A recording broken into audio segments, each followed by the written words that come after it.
नमस्कार जय जगन्नाथ मु रोजालीन मो होम फूड चैनल को आपण समस्त को स्वागत करुच्ची। एबे तो चैत्र नवरात्रि चली नवमी दिन माँ पाखरे भोग लगे सहित कन्या मानू प्रसाद दि जाए। प्रसाद रे कला चना सुजी हलुआ पूरी दि जाए। ता मध्यरु कला चना गोटे आज मु आपण मान सहित नवरात्रि रे किभली कला चना रेसिपी बना जाए करिकी आपण मान सहित शेयर करी। निश्चय थे बनइबे बनइबा बहुत इजी और बहुत बढ़िया बास्ना आसे।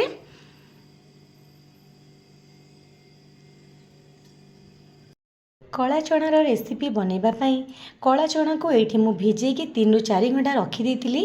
एबे चना भल भाव भिजी गलानी। एबे आपको मु प्रेसर देकी लुण हलदी देकी गैस फ्लेम को मीडियम करके 4टा सीटी देदेवी। चनाटा टिके हार्ड थाए से सीझा को टाइम लगे। ये प्रेसर रे मु कला चना को धोईकी नहीं जाइए। लुण हलदी दे दीची ता सहित मु पानी दे दीची ऊपर को 1 इंच। एबे कवर करके आम मीडियम फ्लेम रे 4टा सीटी देदेबा। ये 4टा सीटी आसी जाइए। एबे वेट करबा गैस रिलीज हवा पाई। चना सीझी जाइए। चना को ये गोटे बाउल काढ़ी नहीं देखिपे। ता सहित आमको 1 चम्मच जीरा, ये चिली पाउडर, धनिया पाउडर, जीरा पाउडर, गरम मसला सब हाफ चम्मच नहीं। ये किसी भुसुंग पत्र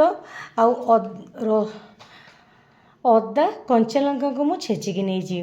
यहाँ मु कम क्वांटिटी रखाई कारण ये पूजार ये प्रसादटा छोट पिला माने खाते खाइले राग लगे।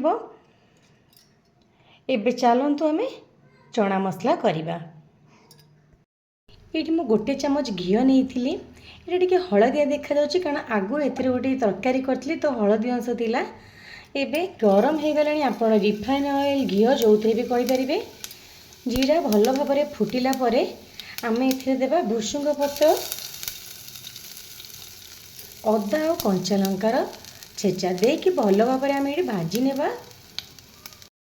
कंचा लंका, अदा, भुसुंग पत्र ये भल भाव भाजी हो गलानी। एबे आमे सिझेकी रखिथिबा कला चना को देबा।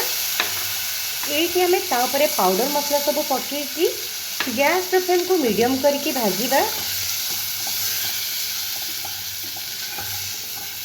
ये प्रसाद नवरात्रि रे 9टा कन्या को दि जाए आ माँ को पाखरे भोग लगी थाए। भाजी हो गलानी बहुत बढ़िया बास्ना आसुची। एबे आम अल्प टिके पानी देकी भाजी नेबा। गुंड मसला भल भाव कला चना उपरे कोटिंग होके लगे।